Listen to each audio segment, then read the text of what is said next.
So, welcome to week 2 of your Venus retrograde heroine's journey. So, we have 5 of you with us live. I suspect that a couple of people may come on late because that's always the way it happens. So, is there anybody that would like to share how this first 7 days of the retrograde has okay, I did wonder. Thanks, Daniela. How the first 7 days has felt for them. While you think about whether you want to unmute, I will kind of share. I've spent the first week of this retrograde in this intense astrological event that was called Astrologer, and was about the business of astrology and how to run it. And the last 3 days were in a peer group mentoring session with only 4 of us plus a facilitator, where we went deeply into our practice and our business and where we're moving forward. And we all did a reading for one other person in front of the group, which was kind of nerve-wracking, I do have to say. And since Mercury is retrograding over my midheaven, which is really our contribution in life and our most public place, and what we were really going over is like my website and things like that, that felt like a very, very appropriate start to the retrograde. And some of it was really really deep, really disturbing. I faced a lot of fears. I kind of went in and was like, I was kind of, my inner self was exposed to a great deal with this at this event. So I realize that a lot of this Venus retrograde is about my career, my public place, my business. Scorpio is quite a business sign as well, but because it's at the top of my chart, it's retrograding back into my 9th house.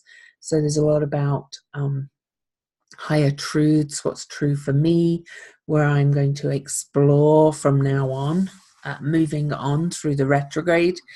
So it's all been very, very appropriate and an interesting start. And I did have some dark night of the soul moments. I did a presentation. I submitted some things for a scholarship application. I was not awarded a scholarship, which is fine. We had lots of good applicants. But it was a case of really kind of bearing soul to the peer community.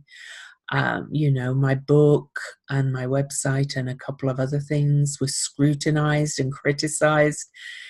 So it kind of dug deep into a lot of shadowy fears and things. So that's been my experience so far as Venus begins her descent over the top of my chart.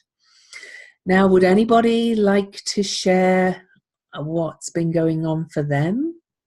A couple of you, I know what's going on, so up to you.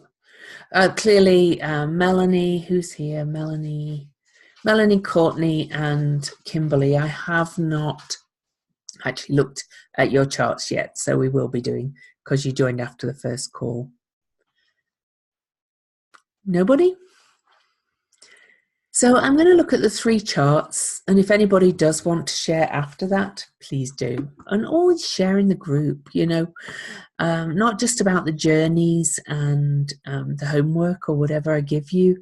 Just share about what's going on in your life and what area, if your experience of how it's impacting the area of life that the retrograde is going over.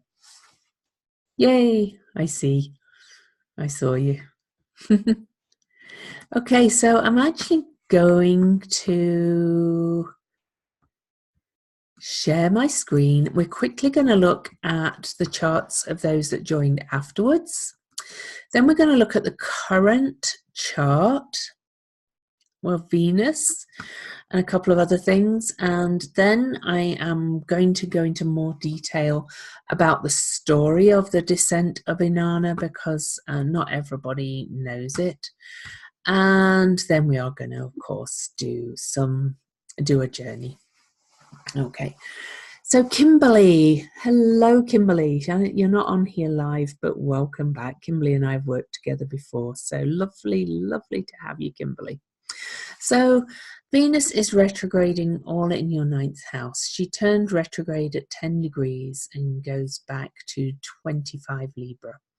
So it's all around this 9th house area of your chart. Now the 9th house is ruled by Sagittarius, so it's all about studying, learning higher truths, natural law, possibly travel of some kind as well, but really at a spiritual level. I'm going to say this is about your reflecting on your relationship to the natural laws of the universe and how you trust them, and the higher truths of the universe. Okay, so let me quickly look if it's aspecting lots of things. Well, to add to that, so it's at 10 degrees of Scorpio. It's making what's called a semi-sextile aspect to your Mercury. That's kind of a minor aspect, as they call it, but actually at a spiritual harmonic level, it's actually quite a high aspect. So there's really nothing minor about it. And especially in this case, because it's aspecting your Mercury and Sun in Sagittarius, which rules the house where the retrograde is. So that, from my mind, really deeply emphasizes that this is looking at this area of natural laws and how you relate to it and higher truths. And because it's in the 11th house, this is around groups of friends, organizations. Okay. Courtney. Okay. Courtney, this is all in your 6th house. This is, so it starts at 10, goes back to 25 Libra. So it's all in this area of your chart. So it's about your daily routines and your mentorship and how you serve. There may also be some reflection on matters of health and how you look after your health. Okay, so there's going to be some deep exploration in those areas. Now I'm just looking what she's aspecting. Again, it's not making the major aspects, but but the main one is an inconjunct to your Jupiter. So that kind of makes it bigger. There's a bit around your voice that maybe is going to be coming up for you as well. But also what brings you joy. What brings you joy and your creative self-expression. It's kind of huge around that, okay, as well. So please ask if you have any questions, but Melanie, welcome. So for you, this retrograde is all about how your self-esteem, self-worth, and about bringing your, look at this, you have Black Moon Lilith at 11 Scorpio and your Neptune at 12 Scorpio, and Venus began her retrograde at 10 Scorpio in this house of self-esteem and self-worth, and also your own money, how you bring money in. And they kind of go together because, of course, your self-esteem has to be pretty good to bring much money in. So they make sense that they go together. Now, I call Lilith your too muchness, and Neptune in Scorpio is deep empathy and intuition, you're going to be really asked to reflect on those areas of life and your self-esteem around those things. Add to that, there's an aspect to Pluto in your 12th house. Pluto rules the Scorpio, where Venus started her retrograde, and Neptune rules the 12th house. So again, we've got that further emphasized. I don't kind of need to say more about that, I don't think. And they are the main themes for you. There's also a slight aspect to Chiron, but Chiron is in Pisces, and Pisces rules this house over here, and Neptune rules Pisces. So you can see the layers come on. So I think this for you, Melanie, is about you as a healer. And I did receive the package, by the way. So, you know, and how about how your self-esteem and self-worth around being a healer. And healer means many things, of course, but in the way that shows up for you. Okay, so do we have any questions at this point? Still nobody prepared to share where they're at? Feel free to share in the group. I know people get shy about talking on these things, so and it's absolutely fine.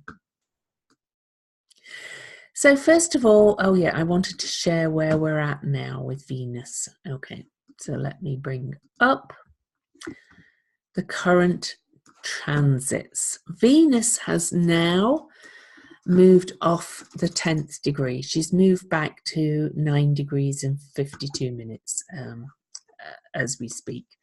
Mercury moved into Scorpio in the last week, and these two are moving together. I will be posting as she moves down the degrees, and I will be posting about the conjunctions in the group. So I'm not going to go through every little movement. Okay, it's all right. About every little movement in the calls, because that's why I do a mix of the calls and the group. And then the sun will move in, and those two will meet as well, and we'll have the Venus star point. But again, more on that later. Yesterday, Venus actually squared off to Mars, and that was kind of a bit uncomfortable for many, many people. For me, it was quite a turning point, you know, leaving the intensity of the event I was in to come to re-enter my home world and to, you know, come and kind of, I've got to kind of put certain things in place that were suggested for my business and work on kind of marketing the book as well. I've got to kind of re-entry, pay more attention to the group. Because I, you know, as with all these things, you know, I went away for a week going, oh, it's just an event. I'll still be writing every day and things. And then it was like, oh my God, it's so deep. I couldn't write. But anyway, I'm back in re-entry, doing this call, doing my podcast today, and then I'll be posting. Venus is going to pick up speed now. So really for this first week of the retrograde, we've kind of been in a very still spot. Remember, you took your crown off, you kind of bared your crown chakra. I look at it as releasing any perception that you have of what that means, of your connection to spirit through your crown chakra. Okay. It doesn't mean you get rid of your crown chakra, of course. It just means you are stripping bare of any preconceived perceptions that you have about these things as you journey into the underworld. Now, I do want to look a little bit ahead because, as I say, Venus squared Mars yesterday. But there's two things moving really fast. We have Lilith over here. All right.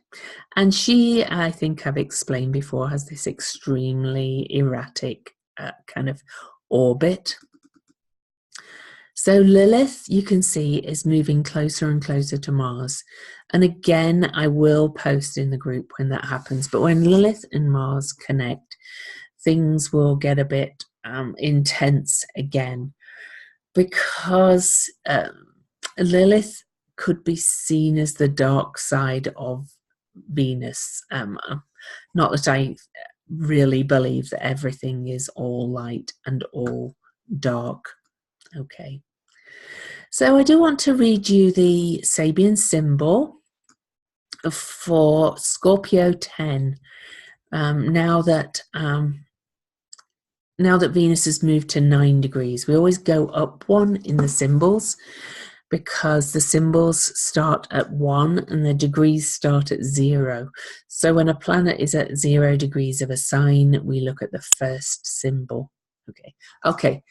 All right, Joni, do you want to share now? I'd love to hear from you before I read these symbols. Thank you for that. I'm going to see, where's my participants? Let me see if I can unmute you.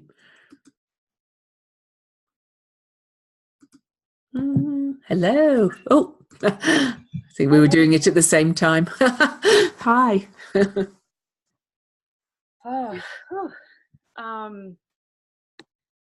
Sorry, I was caught off guard. I didn't think you saw my comment, so sorry. No, that's okay.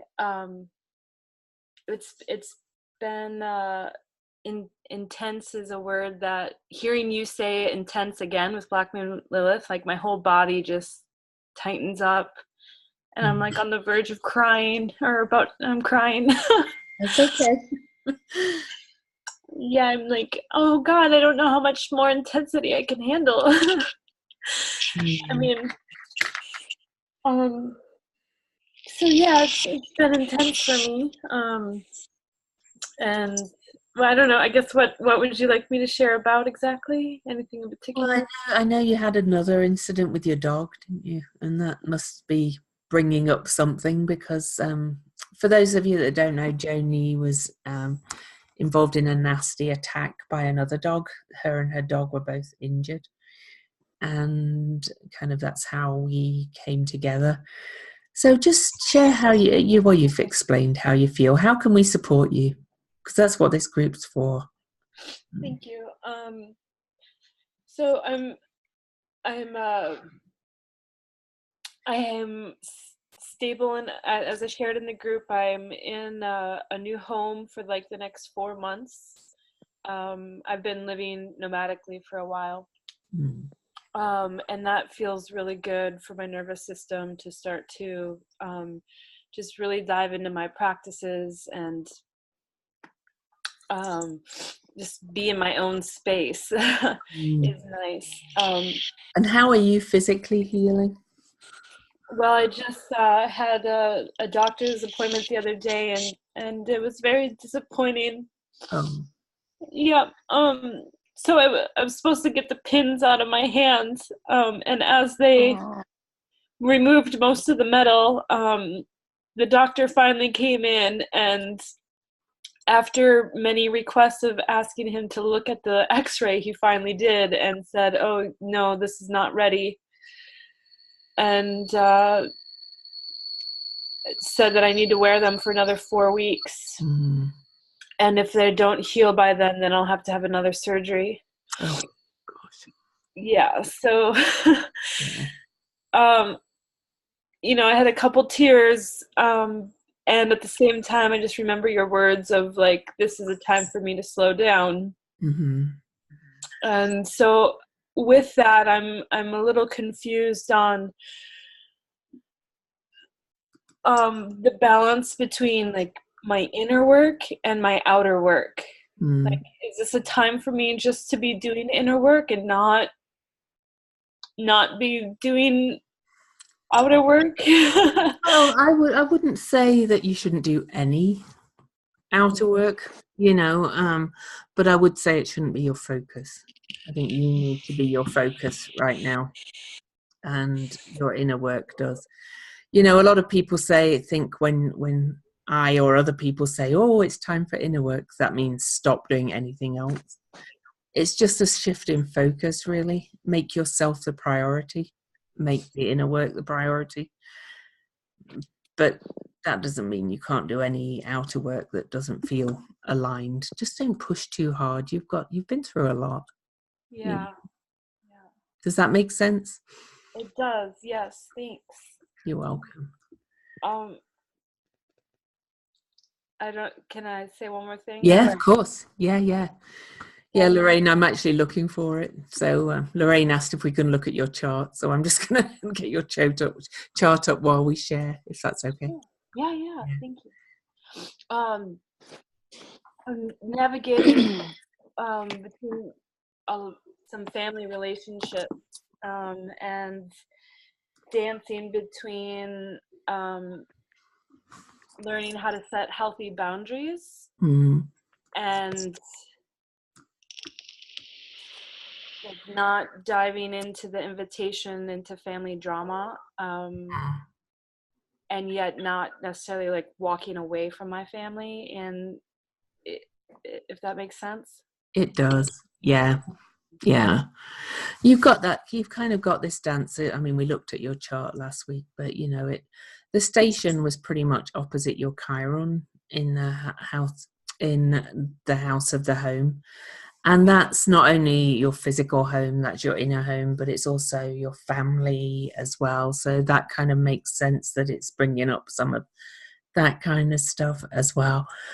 I would just sit tight, keep sharing with us in the group, please, and just do some work if it comes along. Just don't push the outer work, I don't think, too much, because it's retrograding in the house of your career. So that's showing an inner focus for now. So. Okay, thank you. Yeah. Okay. Yeah, you complete? Yes, thank you. All right. Okay. Now feel free, anybody, to make a comment if you see things or whatever. We're here to support each other. Now, Susan, is that you unmuted? Did you want to talk, or is it Jenna? Maybe not. Somebody was unmuted on the phone. Oh, no, they've muted now. That's fine then. Okay, so I am just going to stop the share and I'm going to go to those symbols that I was going to read. Okay, so the Sabian symbol for the new degree of Scorpio, where Venus is a fellowship supper reunites old comrades. So the keynote for this is the overtones of human relationships based on a community of work or experiences. And I kind of love that this comes up just after Joni shares, because I am aware that, this event of mine put me into the depths deeper than I expected.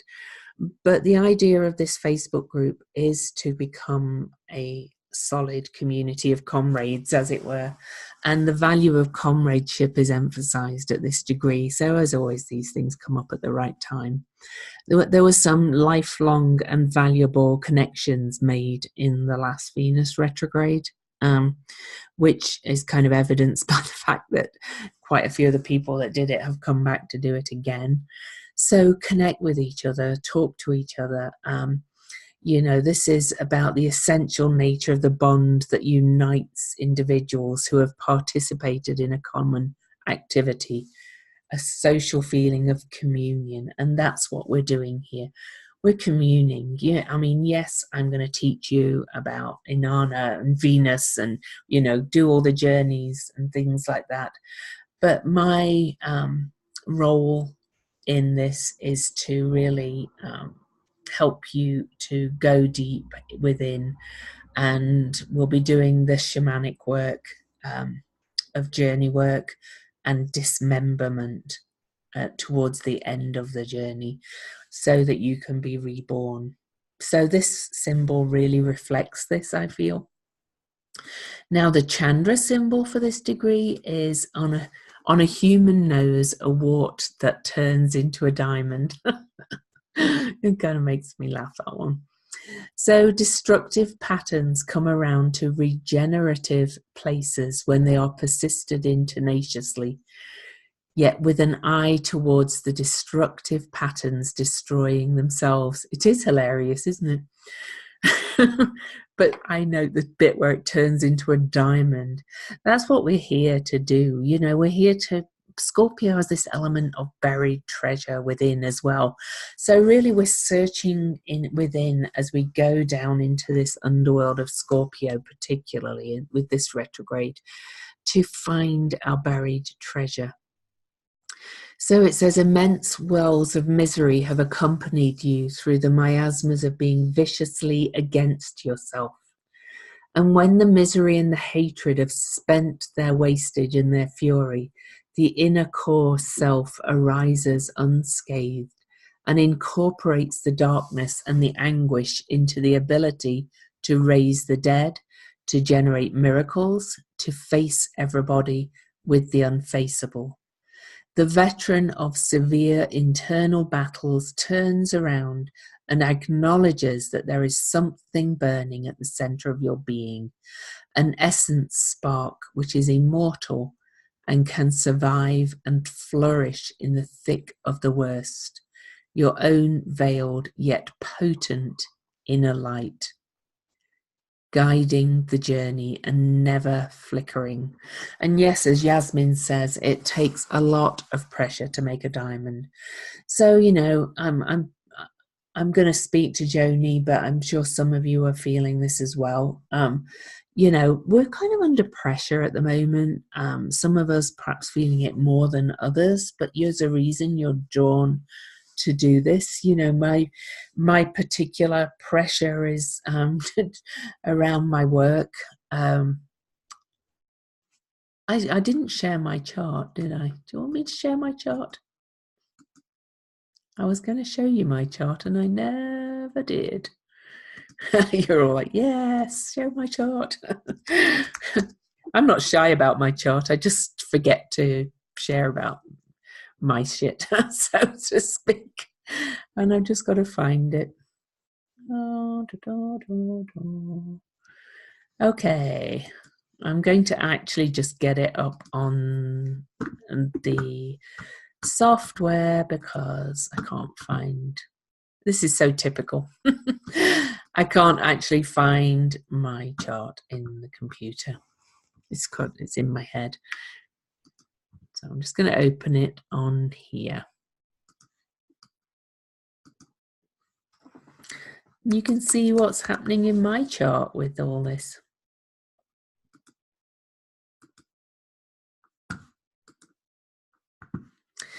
So for me, the retrograde starts almost exactly on my midheaven. And in fact, right now, I think Venus was at 9:52 minutes.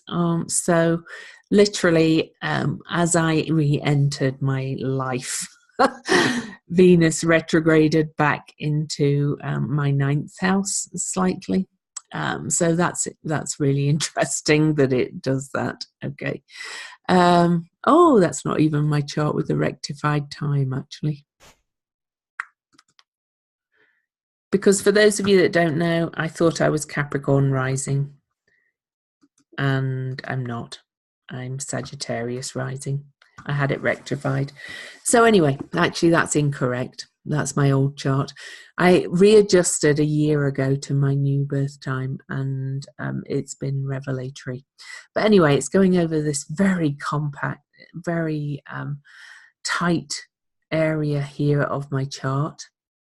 Okay. It's also making this inconjunct uncomfortable aspect to my moon and Lilith, which are at the bucket handle. So it's again in the house of my work, my everyday routines. And there is an element of health come up as well. So I've decided it's time to refocus on my health a little bit. So there is that kind of energy. And it's also widely sextile to my Saturn in my first house, which is again, about kind of ambition and growth. So mine is all about my relationship to my business and my work and my writing and who I am in the world. So there you go. There's my chart. So that figures that it became so intense for me. All right. So that makes, any questions on that? Okay. So that was quite the 11th. Oh yeah. 11th and 12th. I'll post my chart in the group too. And I will post everybody's charts in the group now that I'm back from my my retreat event thing. But I actually want to do a little bit of storytelling here. Some of you may have read Inanna's Descent into the Underworld, but I want to kind of narrate the story to you so you get the feel of it. Inanna is Venus. She's the another name for the goddess. She was a Sumerian goddess, Inanna. And there are other myths, but this is my favorite one for this journey. In the sales page, I mentioned a lot of biblical references, which caused a couple of you a little bit of like, what is this course about? My theory is that the Bible was based on all these myths, and all these myths are based on astrology. So I'm not a Bible basher. I just think it's really symbolic that like Jesus went into the wilderness for 40 days and 40 nights in the Bible story, no matter whether you believe it's true or not, doesn't really matter. The 40 days and 40 nights and 40 this and that keeps showing up. We're in utero for 40 weeks, 40 again. And how appropriate is that we're kind of in this rebirthing place, and when our soul is reincarnated, and we're in it for 40 weeks, if we go to term. But 40 shows up all over the place for things like that. But anyway, I'd like you just to sit back, and I'm going to kind of tell you the story of Inanna. So the story is known as the Descent of Inanna, and it begins with the great goddess opening her ear to the below. Now, before I start that, I will say that Inanna was the queen of heaven and earth. The myths were probably created any time between 1900 BC and 3500 BC, although it could have been even earlier. In their inception, they were pre-patriarchal myths, which is another reason I love it. But by the time they were written down, the myths showed the incursions of the patriarchy, her gradual dispossession and eventual loss of status. But Inanna nevertheless provides a many-faceted symbolic image, a wholeness pattern of the feminine beyond the merely maternal. She was the goddess of grains, fertility, order, war, love, heaven and earth, healing, emotions, the lady of myriad offices. As goddess of war, she was more powerful than Athena and Artemis combined, and as goddess of sexual love, more extroverted than Aphrodite. She was ultimately known by many names: Ishtar, Isis, Neith, Metis, Astarte, and there's more. But each of the goddesses in later times were invariably described as having much less power, or were less all-encompassing in their many attributes. Most of the powers once held by her, the embodied, playful, passionately erotic feminine, the powerful, independent, self-willed feminine, the ambitious, regal, many-sided feminine, were being eroded by the patriarchy even way back then. Of the many stories and hymns about Inanna, 4 are noteworthy. The first deals with her acquiring her throne and bed, and symbolic of her queenship and womanhood, her sovereignty and sexuality. And in the process, she lets go of the primitive, grasping human aspects, her unacknowledged, unexpressed fears and desires, in order to be deserving of the throne and the bed. In a second myth, Inanna acquires from the god Enki the attributes of civilization, which she, in turn, bestows upon her city of Uruk and ultimately humankind. In this way, she demonstrates her power and abilities and becomes protectress in deed as well as name. In the third myth, Inanna takes Dumuzi the shepherd as her consort and makes him king. Ultimately, she becomes mother as well, giving birth to his 2 sons. So these 3 first myths about Inanna represent 3 of the 4 stages of human development: the establishment of individuality, the interaction with others on an intimate, one-on-one basis, and one's involvement in the outer mundane world.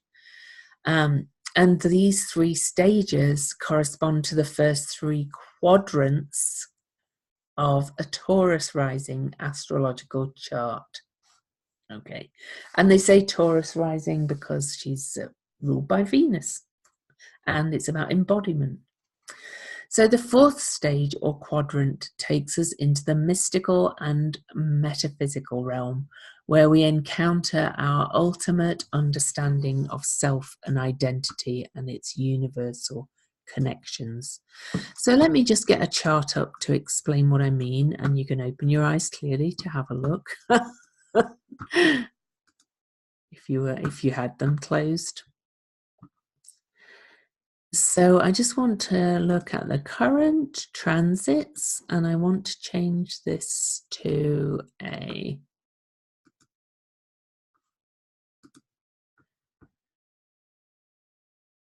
can't do a Taurus rising chart, so I'll do a Aries rising chart. But let's say it's around. But look at the quadrants. So this is the first quadrant, kind of the achieving consciousness kind of quadrant. Then the second quadrant was interaction with others and then we move out into the outer world. Then this 4th quadrant is going back down to this line, the birth line. Okay, so this line, the ascendant, is also the birth line. So we're in this journey, we're in this quadrant of the chart, going down into this place here, the 12th house, which is the time before and the time after death. So it's the time before birth and the time after death, the cosmic soup, if you like. So we're going into this murky, mystical place to be reborn. Okay, so the story. Okay. Inanna abandons her temples in the 7 cities of her worship and abandons, in fact, all the glories of heaven and earth, and prepares to make the journey from which no traveller returns. It is, isn't it, actually? Yeah, Courtney. Yeah. So you're probably feeling very in alignment with this one.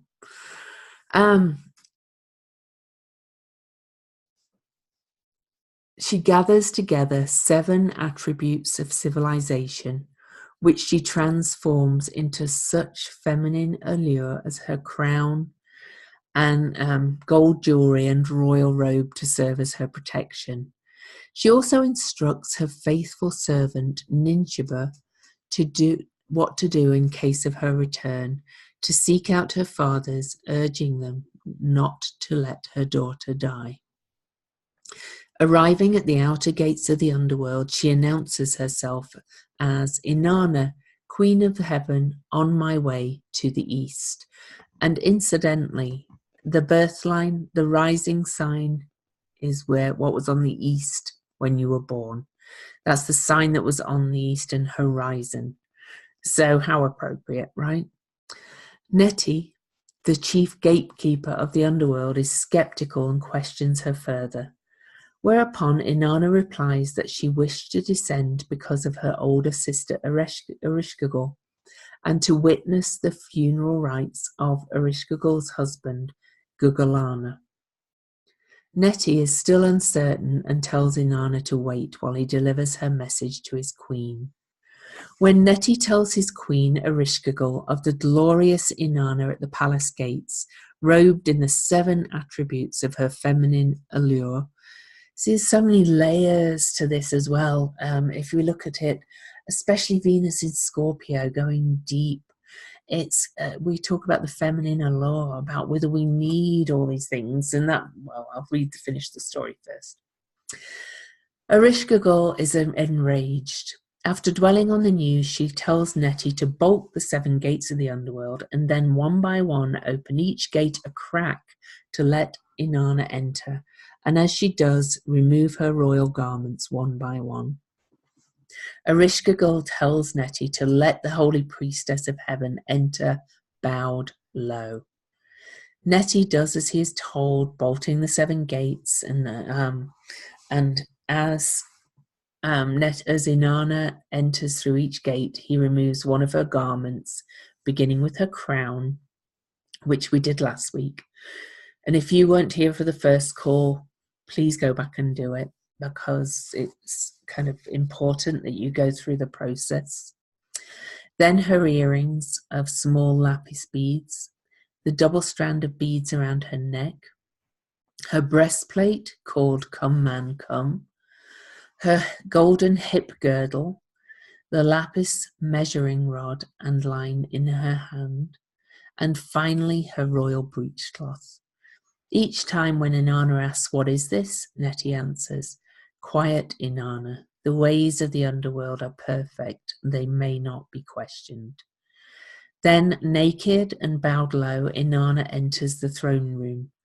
Ereshkigal arises from her throne as Inanna starts toward her. The Anunna, the judges of the underworld, surround Inanna and pass judgment against her. Ereshkigal fastens on Inanna the eyes of death, speaking against her the word of wrath, utters against her the cry of guilt, and strikes her.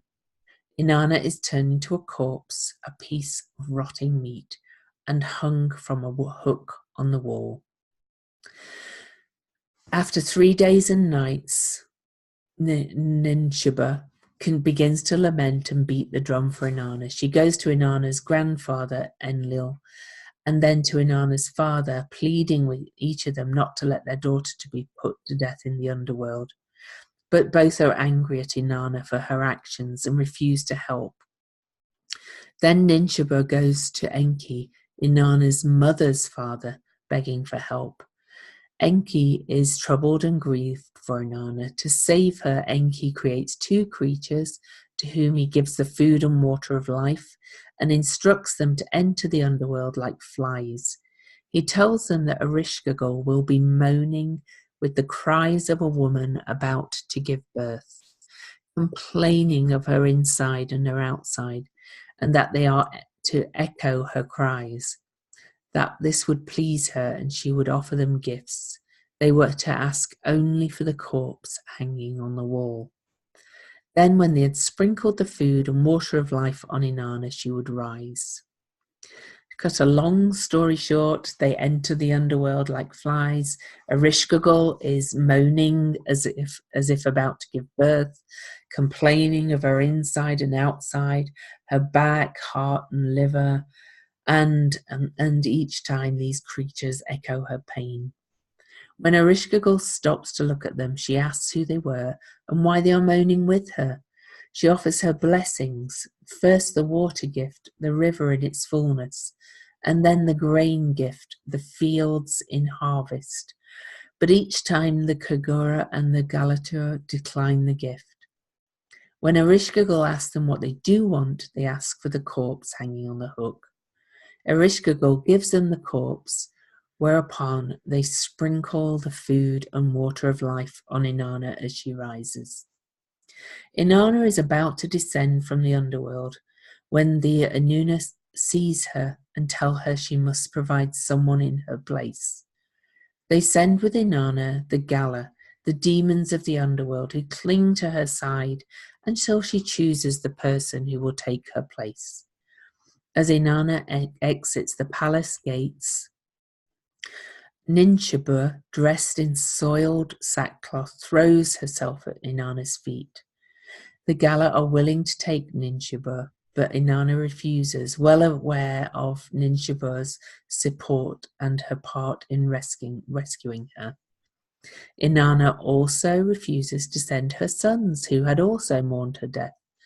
But when Inanna arrives in Uruk and finds her husband, Dumuzi, sitting on his throne, dressed in his finest and seemingly oblivious to her absence, Inanna tells the Gala to take Dumuzi away. Dumuzi tries to escape by having the god Utu change him into a snake and then into a gazelle, but each time he's found. Dumuzi's sister tries to protect her brother, even under torture by the Gala, but to no avail. Eventually, Dumuzi is betrayed by a friend, whom the Gala bribe with the water gift and the grain gift.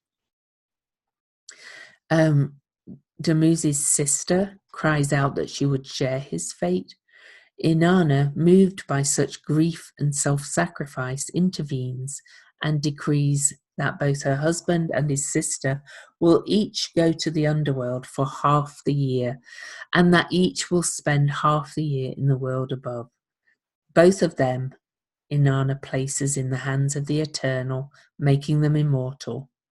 The myth ends with praises being sung to holy Ereshkigal. So there's so much to unpack in this story, and we're going to come back to it and to some of the interpretations over the coming weeks. But I want you to kind of think about some things it brings up for you.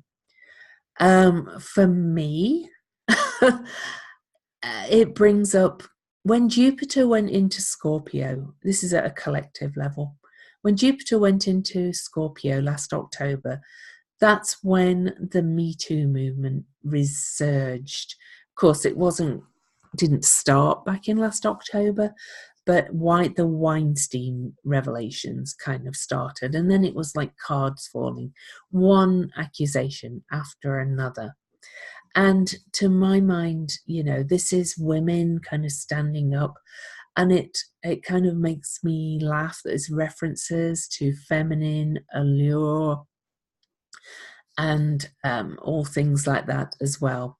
There's a lot here about women's deep power and about stripping off the trappings of society, if you like, as well. And women kind of also tapping into their deep power to stand up for themselves in their empowerment. But I have to tell you a little story that it brought up for me as well.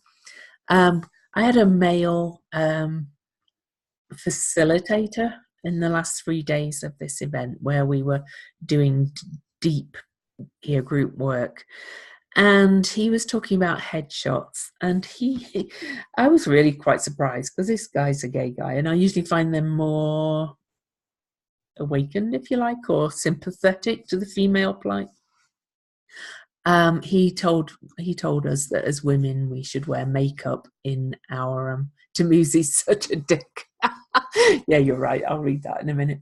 But he told us that as women, wearing makeup in headshots makes a difference, and that we should wear makeup in our headshots. Well, you can imagine that went down well with this one. I wear makeup if I feel called to, but nobody tells me I have to wear makeup, especially a guy. I know, bloody nerve, seriously. I thought, I'm kind of laughing about it now because I'll do my own thing. But Laurie says that it brought up the lack of the noble masculine. Yeah. So true. Yeah. And it brings up so many things. So I'd like you to kind of think about the story, what that brings up for you. This is the most powerful Venus retrograde myth there is. You know, there's it's as old as the hills. Nobody really knows when it was, and there's a lot about female empowerment in there. I love that the actual myth, and I do have the actual book, one of the where it just lays out the story and then does an interpretation. So you can read the original story in its kind of weird poetic language. Not weird, but you know what I mean. But I love that it ends with the praises being sung to Ereshkigal, who was down in the underworld, who was kind of the evil, dark one, if you like. Okay, because that's the one we're getting in touch with. Because she's not evil, of course, you know. Yet the female empowerment. Okay. Where's the myth from? Well, it's a really old myth. I can photocopy the actual myth from my book. I've kind of thrown... It's Sumerian originally, yeah. But I could probably photograph the actual copy from my book, or you probably find it online as well. But you know, this was the story I've just read. The interpretation of it is kind of a little bit my own, and a little bit of some of the retellings online. I've kind of jiggled it around a bit to make it sound like my own words, but yeah, the actual myth I can probably I will look for you. But there's various interpretations, and we'll look all at those over time. But I really encourage you to kind of think what it means for you. You're thinking what I wrote about integration, dark and light. Exactly. Yeah, because, you know, Ereshkigal and Inanna are one and the same, really. Okay. And then there's the whole... the fact Dumuzi and his sister, Geshtinana, her name was. So she has Inanna at the end of her name. They go to spend 6 months in the underworld and 6 months in the upper world. And that's the story of Persephone as well. So all these myths sort of go into, you know, the retellings of older and older myths, or parts of the older myths, and so they're not separate, you know. So that was my point when I put all the 40 days and 40 nights stuff in the sales page for this, because these myths keep coming back in the retelling. And my theory is that, you know, they were written because of the stars. So the ancients could see Venus. Venus is very visible to the naked eye, apart from when she goes into her 40-day, 40-night underworld journey. And then she disappears under the horizon and is reborn as the morning star. So as very much as Inanna goes down to become the evening star, spends time in the darker underworld, if you like, as she's disappearing, and then she's reborn all fresh and new as the morning star after her retrograde, which is what's going to happen after this. All right. So anybody have any questions at this point? Kind of homework, if you like, is really to think about what that meant for you. I will post some things. I'm going to post the Sabian symbol and the Chandra symbol in the group, so you can read them again and ingest the words. I'd like you to journal on what this brings up for you. But unsurprisingly, we are now going to do a journey to Inanna. Okay, now this time I am just going to play a drum track, because I don't think last time's journey was long enough for you, and I find it really hard to drum for 15 minutes. So I'm actually going to play one of my favorite shamanic drum tracks on YouTube, and you are going to close your eyes, both feet on the ground. Imagine yourself in your starting place in your journey. And I'd like this to be a middle world journey. If you haven't done a middle world journey before, that's just a journey into alternate reality in this world that we're in. You go through some doors and enter into kind of an alternate part of this world. Mine is kind of like a Truman Show dome with kind of all these different areas in it. I have Teletubby Hill, don't ask me why. I trust what I get. It's got your garden of life in it, where you grow your garden. It's got whatever comes up for you. And I want you to go into the middle world and ask to meet Inanna and see what Inanna has to say for you. And, you know, she could shapeshift between Inanna and Ereshkigal.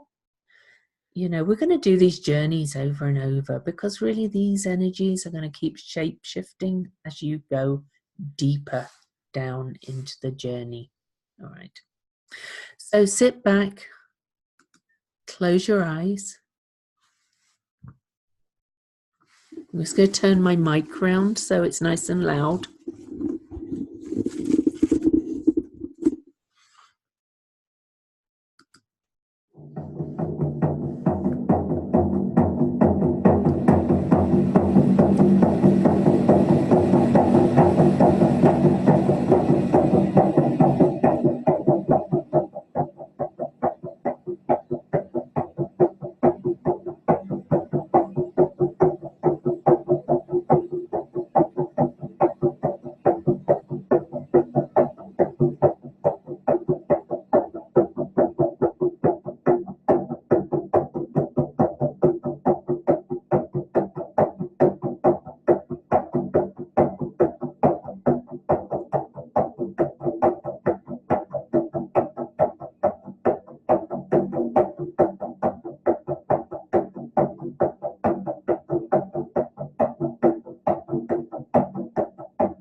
was that?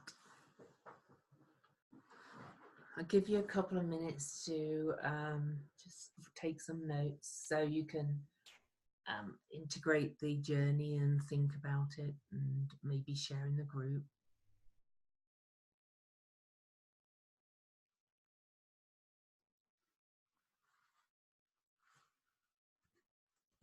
And while you share your notes, just pay attention to that, because you can look up from this. I do want to pull your card for this week.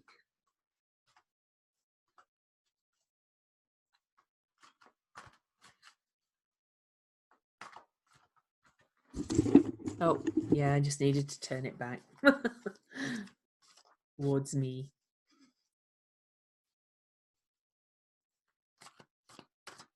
I was speaking hushed as well, so I don't disturb note taking.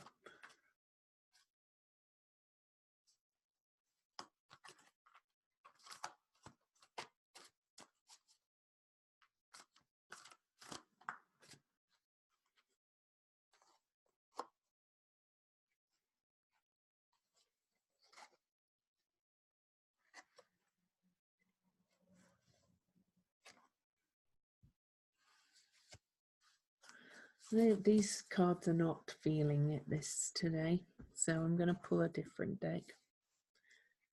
And then after I pull this little card, we're going to do a short, quick meditation to go through the second gate. And then we'll move to the group for the rest of the week. And next call is next week, next Friday.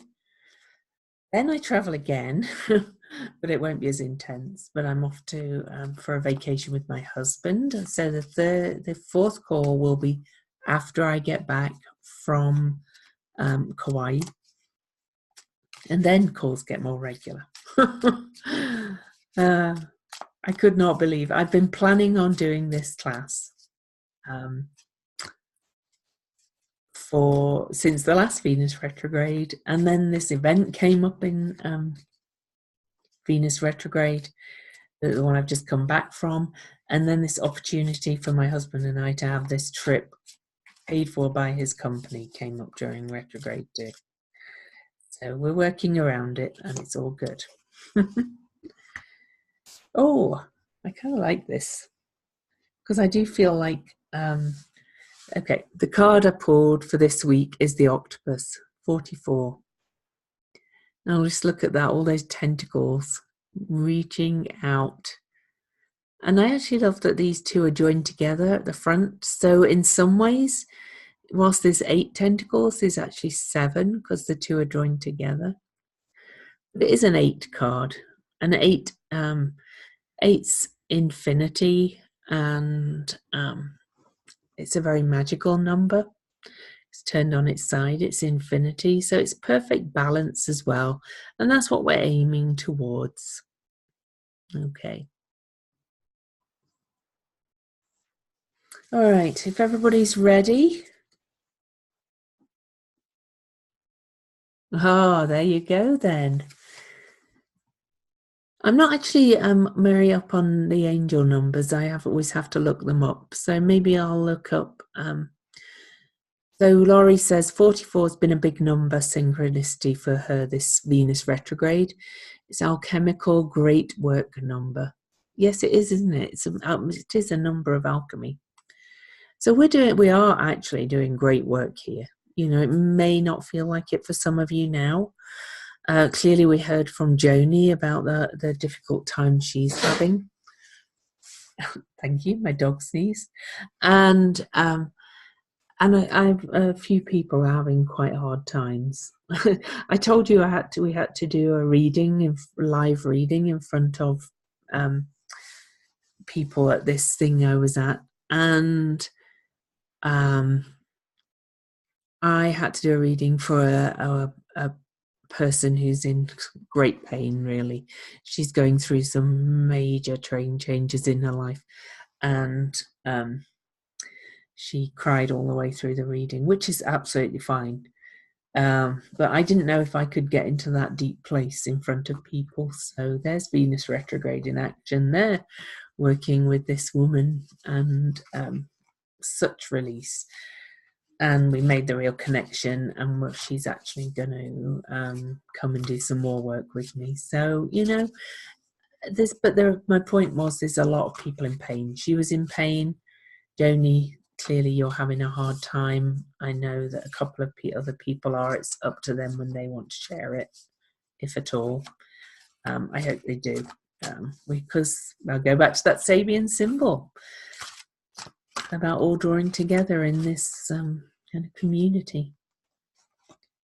Especially while this group's small, you know, this course might have to kind of go through its own regeneration as more and more people do it over the years. But for now, you're in a small group.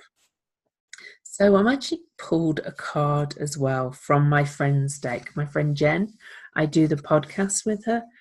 Now, again, I'm not going to interpret it myself. But the fact we've got Egypt and the Sphinx, and it's the 5 card. Just look at the images. On top of the Sphinx, on top of the Great Pyramid, or the smaller one, is an eagle by the looks of things.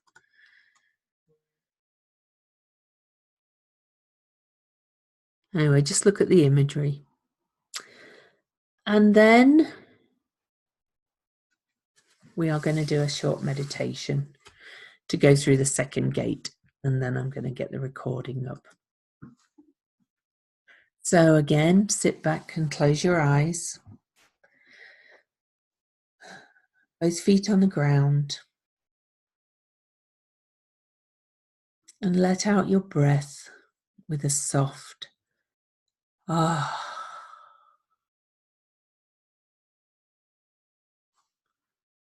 And hold your breath out until your body naturally breathes in.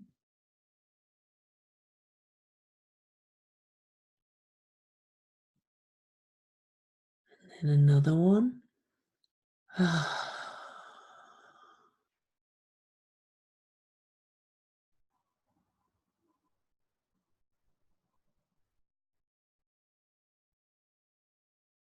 And one last one.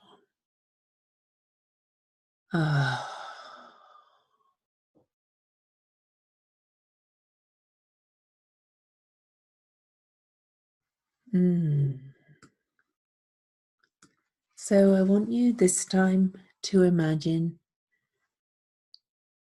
small lapis bead earrings on each of your ears.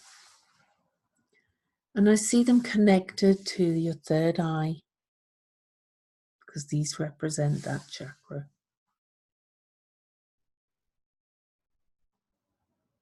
And these represent your sense of magic and ability to manifest.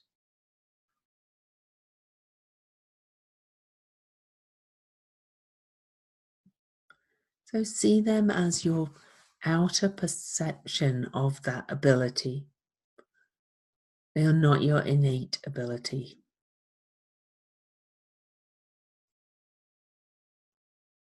So you're stripping away any perceptions so that it just is.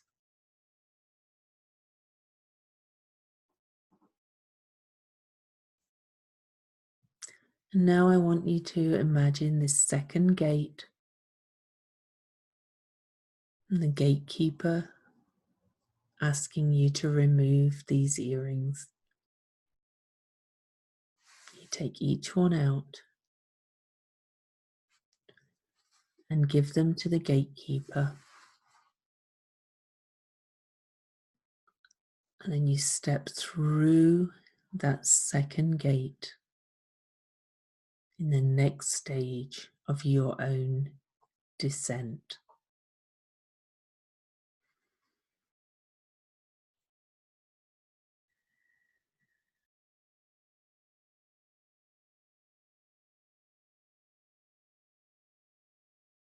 Okay, time to open your eyes.